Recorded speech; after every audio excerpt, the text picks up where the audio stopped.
मित्रांनो, 23 जुलैला दीपक केसरकर यांनी शिक्षण विभागातील उच्चपदस्थ यांच्यासमवेत जी एक बैठक घेतलेली होती, या बैठकीनंतर त्यांनी एक ट्विट केलेलं होतं. सिंधुदुर्ग जिल्हा परिषद शिक्षक भरतीत स्थानिक डी.एड पदविकाधारक बेरोजगार उमेदवारांना शिक्षण सेवक म्हणून सामावून घेण्यासंदर्भात महत्त्वाची बैठक पार पडली आणि या बैठकीमध्ये सकारात्मक चर्चा झाली. बघा, त्यांच्या या ट्विटनंतर बऱ्याच अभिज्ञताधारकांनी आपल्या तिखट प्रतिक्रिया अशा व्यक्त केलेल्या आहेत. तर बघा मित्रांनो, आता त्या बैठकीमध्ये नेमकं काय झालं याविषयी शासन निर्णय हा लवकरच निर्गमित करण्यात येणार आहे. आणि बघा मित्रांनो, ही जी बैठक झाली, ही बैठक TET, CTET आणि टेट धारक त्याचबरोबर B.Ed धारकांसाठी अन्यायकारक असण्याची शक्यता आहे.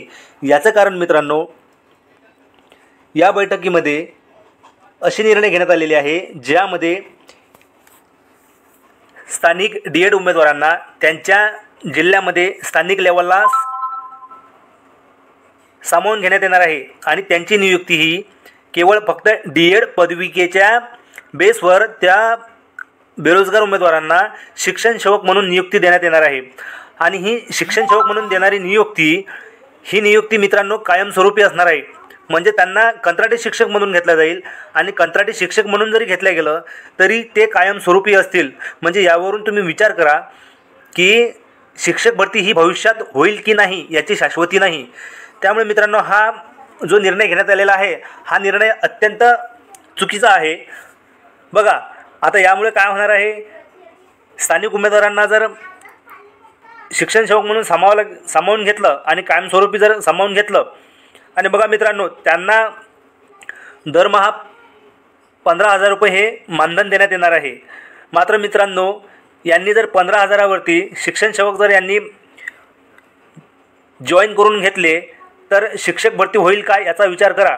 कारण शिक्षकाचं पद रिक्त झालं की संबंधित पंचायत समिती अंतर्गत किंवा जिल्हा परिषदमध्ये काय होणार आहे, रिक्त पदांचा अहवाल मागितला जाणार आहे आणि त्या ठिकाणी D.Ed बेरोजगार उमेदवारांमधून शिक्षण सेवक म्हणून नियुक्ती करण्यात येईल. मग यामुळे टेट परीक्षाही होणार नाही आणि TET किंवा CTET परीक्षा देऊनही काही फायदा नाही. तर मित्रांनो, या गोष्टीला विरोध व्हायला पाहिजे. कारण मित्रांनो, गेल्या कित्येक दिवसापासून आपण मुलाखतीची यादी लावण्याची वाट पाहत आहोत. बघा, आज 25 जुलै आहे आणि मुलाखतीची यादी ही 22 ते 26 जुलैपर्यंत केव्हाही लागू शकते. याविषयी आपण यापूर्वी माहिती दिलेली आहे. बघा मित्रांनो, आज 25 जुलै, आज मुलाखतीची यादी लागण्याची शक्यता कमी आहे. म्हणजे आज मुलाखतीची यादी ही लागणारच नाही. तर मग मुलाखतीची यादी केव्हा लागेल? तर बघा मित्रांनो, पुण्यामध्ये मोठ्या प्रमाणात मुसळधार पाऊस हा सुरू आहे आणि तेथील जनजीवन हे विस्कळीत झालेलं आहे आणि त्याचा परिणाम हा आपल्या मुलाखत यादी असेल किंवा उर्दू कन्व्हर्टेड राऊंड असेल यावर सुद्धा झालेला आहे. त्यामुळे आपल्या मुलाखतीची यादी ही उद्या किंवा मंगळवारपर्यंत केव्हाही लागू शकते. तर बघा मित्रांनो, हे झालं आता मुलाखतीची यादी केव्हा लागेल याविषयी. मुलाखतीची यादी ही येणाऱ्या 2 ते 3 दिवसामध्ये ही लागणारच आहे. तर मग आता मुलाखतीची यादी लागल्यानंतर त्यानंतरची प्रोसेस काय असते तर त्याविषयी आपण बघा मित्रांनो, मुलाखत राऊंडमध्ये उमेदवारांची संस्थेवरती शिफारस करताना काही गोष्टी या लक्षात घेतल्या जातात. पवित्र पोर्टलवरती काही प्रोसेस केली जाते. त्यामध्ये उमेदवारांनी शिक्षक अभियोग्यता व बुद्धिमत्ता चाचणीमध्ये मिळालेले गुण, त्यानंतर संबंधित संस्थेमधील बिंदू नामावली रोस्टर, त्यानंतर संस्थांनी जी जाहिरात दिलेली आहे त्या जाहिरातीमधील विषय आणि उमेदवारांनी सेल्फ सर्टिफिकेशन करताना दिलेली माहिती व प्राधान्यक्रम या गोष्टींचा एकत्रित विचार करून गुणवत्तेनुसार संस्थांवर उमेदवारांची शिफारस करण्यात येते. आणि बघा, आता एका संस्थेला एक जागा जर असेल तर एका जागेसाठी त्या संस्थेला 10 उमेदवारांची शिफारस करण्यात येते आणि एका उमेदवाराला त्याच्या गुणवत्तेनुसार आणि त्याच्या विषयानुसार जर जागा असतील तर जास्तीत जास्त 10 संस्थांवर उमेदवाराची शिफारस होऊ शकते. आता गुणवत्तेनुसार काही मुलांना 10 संस्था मिळतील, काही जणांना 9 मिळतील, तर काही कॅन्डिडेट्सला या 2, 3, 4 कितीही संस्था त्यांच्या गुणवत्तेनुसार मिळू शकतात. मात्र जास्तीत जास्त 10 संस्थांवर मुलाखतीसाठी उमेदवारांची शिफारस ही होणार आहे. बघा आता जी गुणवत्ता यादी प्रसिद्ध करण्यात येते ती गुणवत्ता यादी ही संबंधित संस्थांना त्यांच्या लॉग इनमध्ये उपलब्ध करून देण्यात येते. तसेच उमेदवारांच्या लॉग इनवर सुद्धा त्यांनी जे प्राधान्यक्रम दिलेले आहे त्या प्राधान्यक्रमानुसार जर ते पात्र ठरत असतील तर त्यांच्या लॉग इनला सुद्धा ती यादी ही देण्यात येते.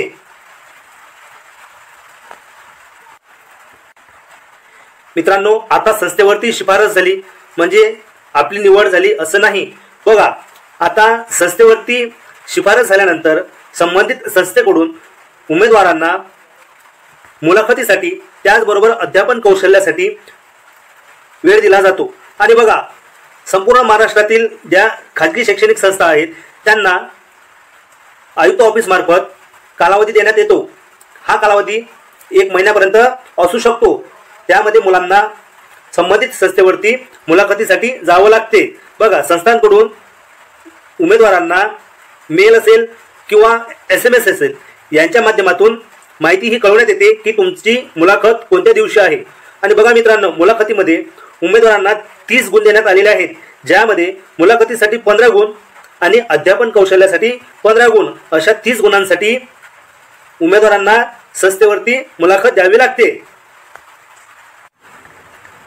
आता संस्थेवर जर आपली शिफारस झाली तर आपली ती अंतिम निवड नाही. बघा, 10 उमेदवारांपैकी एका कॅन्डिडेटला संस्थेला हे घ्यायचे असते, तर संस्था ही या 10 पैकी एका उमेदवाराची निवड करणार आहे.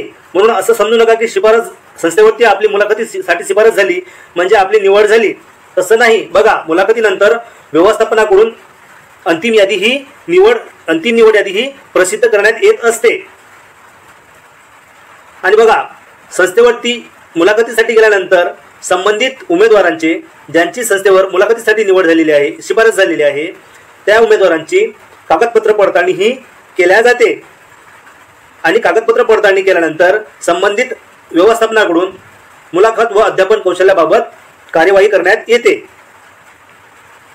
बघा, आता मुलाखत व अध्यापन कौशल्यासाठी शिफारस केलेल्या उमेदवारांचे स्वप्रमाणपत्र व्यवस्थापनाच्या लॉग इनवर उपलब्ध करून देण्यात येते.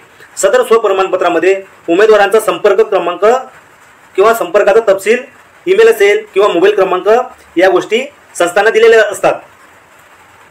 बघा, आता मुलाखत आणि अध्यापन कौशल्यानंतर उमेदवारांची नियुक्ती करण्यापूर्वी संस्थांना त्या उमेदवारांचे शैक्षणिक आणि व्यावसायिक अर्हतेचे मूळ कागदपत्र, त्यानंतर प्रमाणपत्र, आरक्षणाबाबत कास्ट सर्टिफिकेट, कास्ट व्हॅलिडिटी आणि इतर आवश्यक कागदपत्र ही संबंधित संस्था ही काय करते, तपासते.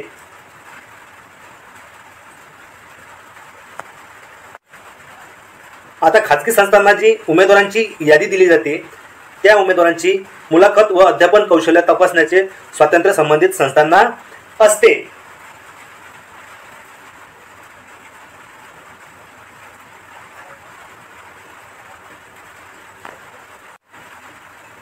बघा मित्रांनो, बऱ्याच अभिज्ञताधारकांच्या कमेंट्स येतात की सर, मुलाखतीला जर आम्ही गेलो नाही तर पुढील फेज 2 मध्ये आमचा विचार होईल का, किंवा आम्ही फेज 2 मधून बाद होऊ का. तर बघा मित्रांनो, जोपर्यंत पवित्र पोर्टलमधून तुमची नियुक्ती होत नाही तोपर्यंत तुम्ही पुढील फेज मधून बाद होणार नाहीत. म्हणजेच आता तुमची मुलाखतीसाठी जर संस्थेवरती शिफारस झाली आणि त्या ठिकाणी जर तुमची निवडच नाही झाली तर तुम्ही पुढील राऊंडसाठी हे पात्र असणार आहेत. मात्र मुलाखतीला तुमची शिफारस झाल्यानंतर संबंधित संस्थेवर इंटरव्ह्यू दिल्यानंतर जर संस्थेने तुमची जर निवड केली आणि निवड केल्यानंतर तुम्ही तेथील जर नियुक्ती घेतली तर तुमचा पुढील त्याच वर्गासाठी म्हणजे त्याच गटासाठी तुमचा पुढील राऊंडसाठी किंवा पुढील फेजसाठी तुमचा विचार केला जाणार नाही. मात्र तुमची शैक्षणिक व व्यावसायिक पात्रता ही पुढील वर्गासाठी तुम्ही पात्र असाल तर तुमचा पुढील राऊंडसाठी पुढील फेज 2 मध्ये तुमचा विचार केला जाईल. जर तुम्हाला 1 पेक्षा जास्त खाजगी संस्था या इंटरव्ह्यूसाठी आल्यात आणि दोन्ही संस्थांची मुलाखत तिची डेट जी आहे ती एकाच दिवशी जर आली तर तुम्ही संबंधित संस्थांना विनंती करून तुमची मुलाखतीची तारीख ही बदलून घेऊ शकता. संस्थेला तशी विनंती करून तुमची वेळ ही बदलून घेऊ शकता. बघा, आता संस्थेवरती मुलाखत दिल्यानंतर मुलाखत व अध्यापन कौशल्याद्वारे संबंधित व्यवस्थापन उमेदवारांचे गुणपत्रक व निकाल पवित्र पोर्टलवर जाहीर करतील. बघा, ज्या 30 गुणांसाठी तुम्ही मुलाखत आणि अध्यापन कौशल्य संबंधित संस्थेवर जाऊन केलेला आहे, ती संस्था तुमचे जे गुणपत्रक आहे आणि जो निकाल आहे, मुलाखतीचा जो निकाल आहे, तो पवित्र पोर्टलवरती जाहीर करतील. त्याप्रमाणे मुलाखतीत उपस्थित राहिलेल्या सर्व उमेदवारांना देखील व्यक्तिशः कळवण्याची जबाबदारी ही संस्थेवरती राहील. म्हणजे तुम्हाला वैयक्तिकरित्या सुद्धा संस्था ही तुमचे मार्क्स कळवेल. बघा, आता मुलाखत व अध्यापन कौशल्यावर आधारित गुणांनुसार निवड झालेल्या उमेदवारांची नियुक्ती 7 कार्यालयीन दिवसात संबंधित व्यवस्थापन करेल. बघा, इंटरव्ह्यू दिल्यानंतर ज्या उमेदवारांची संबंधित संस्थेवरती निवड होईल त्या उमेदवाराला 7 दिवसाच्या आत संबंधित संस्था ही काय करेल, नियुक्ती देईल. बघा, आता उमेदवाराचे नियुक्ती आदेश संबंधित व्यवस्थापन ईमेलद्वारे संबंधित उमेदवार व संबंधित जिल्ह्याच्या शिक्षणाधिकारी यांना त्याचबरोबर विभागीय शिक्षण उपसंचालक यांना पाठवेल. बघा, तुमची निवड जर झाली असेल तर संबंधित संस्था तुम्हाला ईमेल करेल. त्याचबरोबर संबंधित ज्या जिल्ह्यामध्ये जी संस्था असेल त्या जिल्ह्याच्या शिक्षणाधिकारी त्याबरोबरच विभागीय शिक्षण उपसंचालक यांना सुद्धा तुमची निवड झाल्याचे कळवेल. बघा, तसेच नियुक्ती आदेशाची मूळ प्रत संबंधितांना रजिस्टर स्पीड पोस्टाद्वारे पाठवेल. बघा, अंतिम निवड झालेल्या उमेदवारांचा सिलेक्टेड व उर्वरित उमेदवारांचा वेटिंग लिस्ट किंवा अपसेट किंवा रिजेक्टेड या प्रकारामध्ये अंतिम निर्णय व्यवस्थापनाच्या लॉगिनला प्रसिद्ध करेल. म्हणजेच बघा, एखादा उमेदवार जर मुलाखत दिल्यानंतर वेटिंगवर असेल तर त्या संस्थेवरती वेटिंग लिस्ट तयार केली जाईल. जे उमेदवार गैरहजर राहतील त्यांच्या नावासमोर अपसेट असलेल्या जाईल आणि तुम्ही जर डॉक्युमेंट्स व्हेरिफिकेशनमध्ये जर अपात्र ठरला तर त्या ठिकाणी रिजेक्टेड करून जो काय निर्णय असेल तो ते त्यांच्या लॉगिनवर उपलब्ध करतील. बघा, त्यानंतर कोणत्याही व्यवस्थापनाला म्हणजे कोणत्याही संस्थेला पदभरतीसाठी उमेदवाराकडून कोणतेही शुल्क किंवा फी आकारता येणार नाही आणि या पदभरतीच्या संपूर्ण प्रक्रियेत कोणताही गैरप्रकार होणार नाही याची सर्व संबंधितांना नोंद घ्यावी लागते.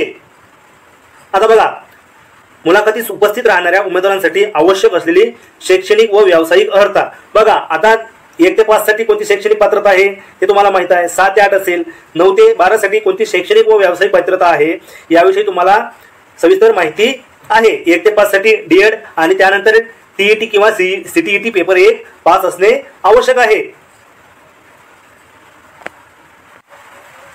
बघा, आता मुलाखत आणि अध्यापन कौशल्यासाठी एकूण 3 गुण असतात आणि उमेदवारांची निवड या 30 गुणांच्या आधारे करण्यात येते. त्या ठिकाणी टेटच्या मार्क्सचा कोणताही विचार करण्यात येत नाही. बघा, एकदा तुमची संस्थेवरती मुलाखतीसाठी निवड झाल्यानंतर टेटमधील मार्काचा कोणत्याही प्रकारे संबंध राहत नाही. तर संस्थांनी जी मुलाखत घेतलेली आहे आणि अध्यापन कौशल्य तपासलेलं आहे त्या 30 गुणांच्या आधारे तुमची संस्था निवड करेल.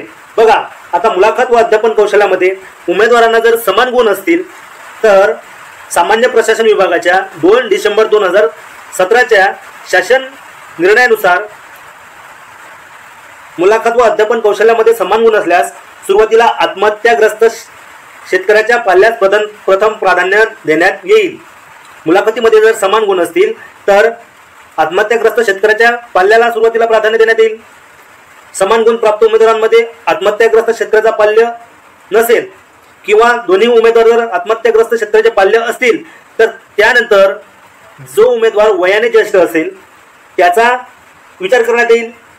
बघा, आता वरील दोन्ही अटीमध्ये जर समान असतील तर अर्ज करण्याच्या अंतिम दिनांकास तुमची जे शैक्षणिक पात्रता आहे, ज्या उमेदवारांची सर्वात जास्त शैक्षणिक पात्रता असेल त्या उमेदवारांना प्राधान्य देण्यात येईल.